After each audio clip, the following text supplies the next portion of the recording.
저도 몇 가지 물어보도록 하겠습니다.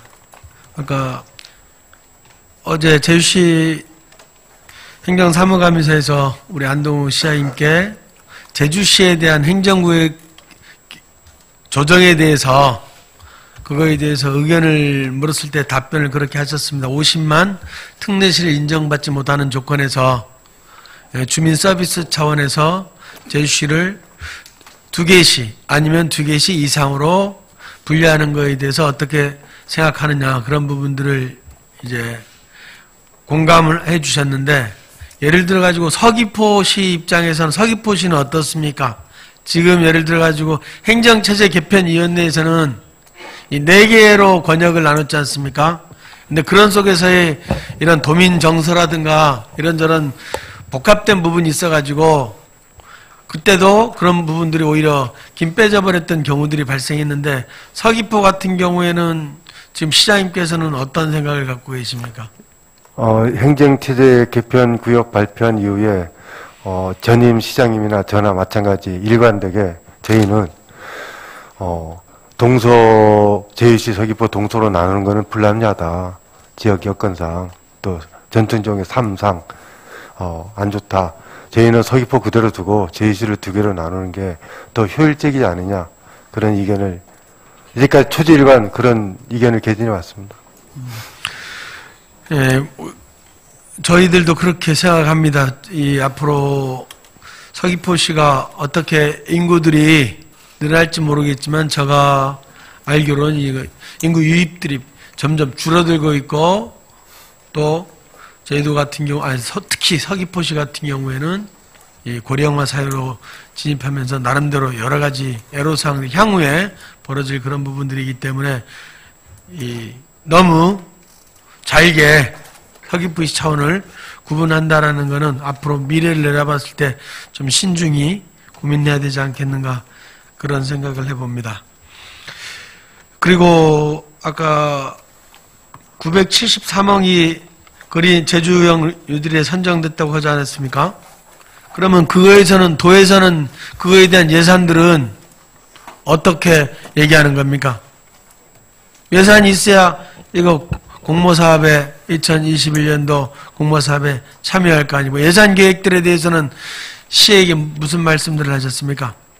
아직은 구체적으로 내려온 건 없고, 이 예산 확보는 도만이 문제가 아니고 저희 시에서 같이 해야 되는 문제고, 또 중앙 공모 사업이라든지 그런 걸 아니, 그건 뭐 중앙 얘기하지 마십시오. 중앙은 그건 중앙에서 어쨌거나 그거에 대한 우리 지방비 시에서 추진을 내면 뭔가 아까 같이 나름대로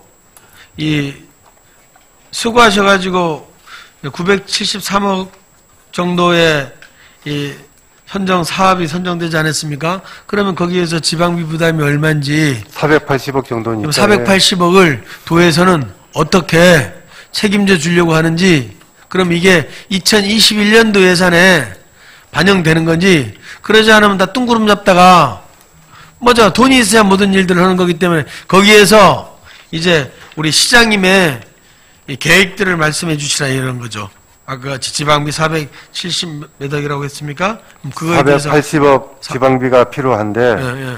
그 중에 도에서 어떻게 하고 있습니까? 아에서 구체적인 지침은 안 내려와 있습니다만은 25년까지 계획이기 때문에 이거를 선정만 된 거고 아직 구체적인 세부적으로 이제 검토하고 또 계획을 다시 만들어야 됩니다.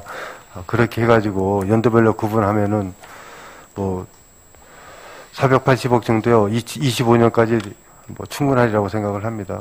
저희 서귀포시 입장에서 보면은 도 전체적으로 보면은 또 문제가 좀 있겠습니다만은,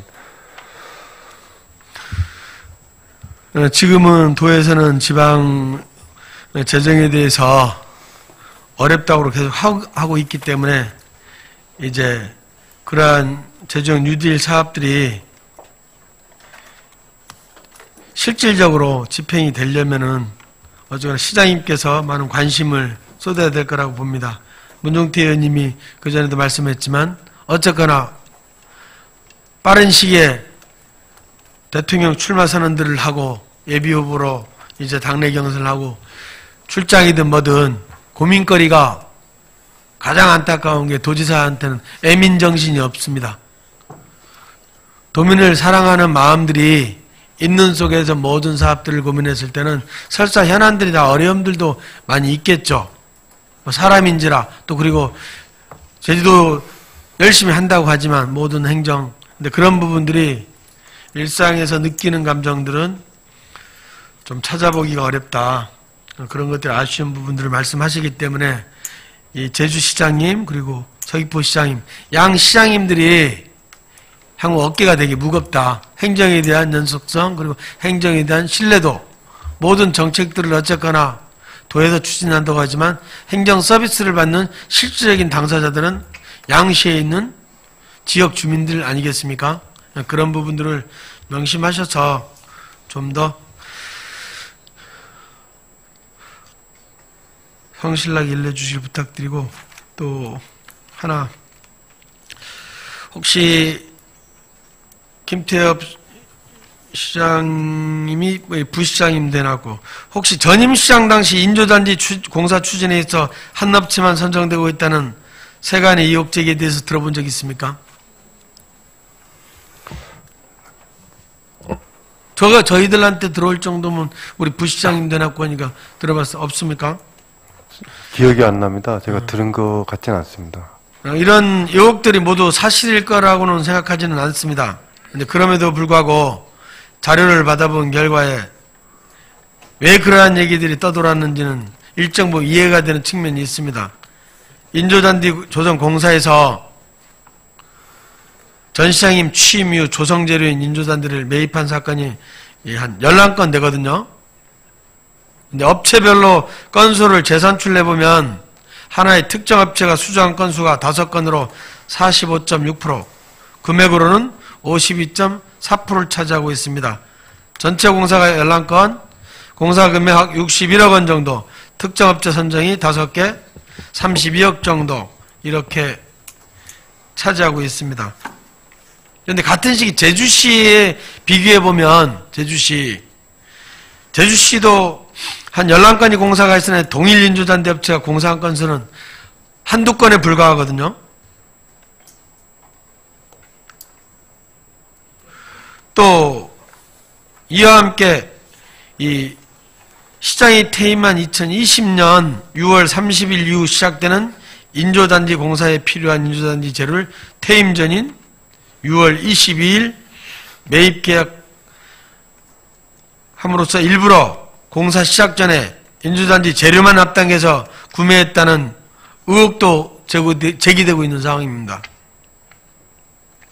이 담당 그 계약 근무 추진에 있어가지고 담당 직원이 위법하게 처리하면서까지 이런 일감 몰아주기를 했을 것처럼 보지는 않는데 결과적으로는 이러한 흉흉한 소문들이 들고 그러한 자료 요구들을 확인해 보면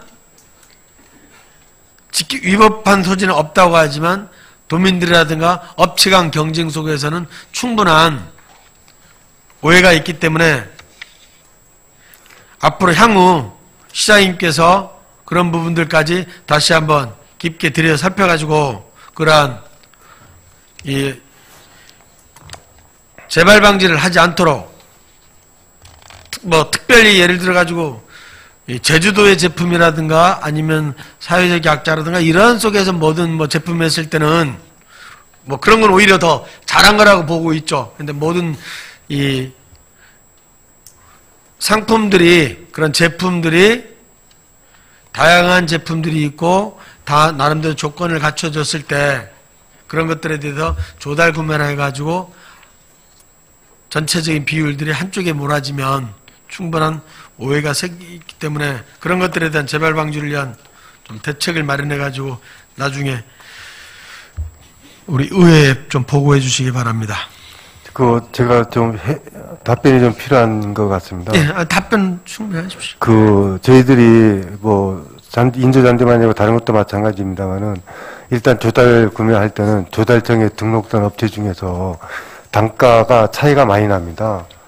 그 단가 규격에 맞고 하면은 단가 이왕이면 적은 시설비가 적은 금액이 적은 거를 먼저 구매하는 하고 있는데 아마도 그거에 해당되지 않을까 짐작삼아 얘기해보고, 또 하나는 시장이 그 전임 시장과 관련된 얘기여서 제가 해명을 안 할 수 없는 게, 시장님이 만약에 그랬다면은 그거는 일반적인 공사할 때 발주되고 계약하면은 조달 부품 미리 구입합니다. 그게 일반적입니다. 그거는 오해가 있을 수 있어가지고 그냥 해명 말씀 좀 드리겠습니다. 그리고 아까 이 원장이 말씀하신 일반적인 거는 아닙니다, 부시장님.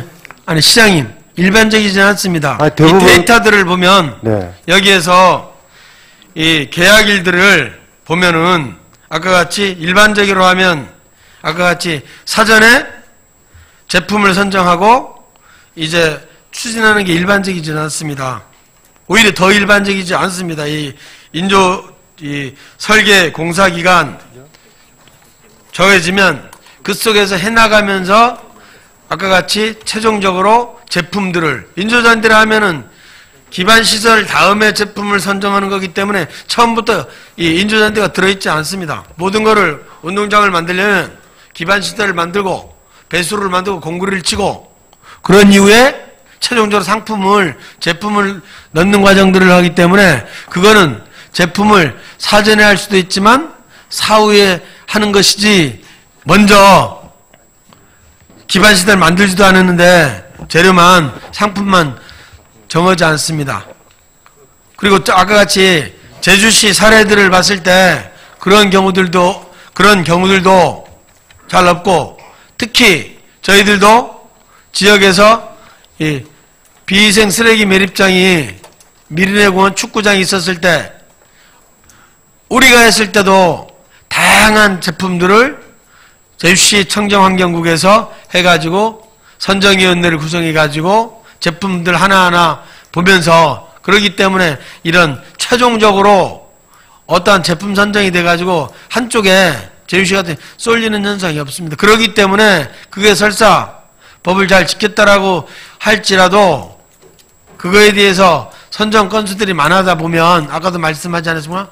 업체 경쟁이 치열해지고 그런 속에서 당연히 그런 말들이 나올 수밖에 없고 그런 것들이 자료를 받아보면 충분한 오해의 소지들이 그러기 때문에 그런 부분들까지 특히나 행정이기 때문에 말씀드리는 겁니다. 이런저런 게 쌓여가지고 내부 청렴도가 서귀포가 1위라고 하지만 1위가 될 수 있겠어요? 이런 것들에 대해서 문제점들에 대해서 계속 얘기를 하면 시스템으로 이런 것들에 대한 잘 만들어져야만 그런 이 세간에 그런 의혹들이 불식될 수 있기 때문에 이런 부분들도 좀 깊게 들여다봐가지고 좀 형평성 있게 추진해 주시면 고맙겠습니다. 다시 한번 체크해 보겠습니다. 예. 오전에 우리 김태엽 시장님께 정책질을 할 것이기 때문에 혹시 꼭 해야 될 분 있으면 시장님 떠나기 전에 질문 간단히 해주시면 고맙겠습니다.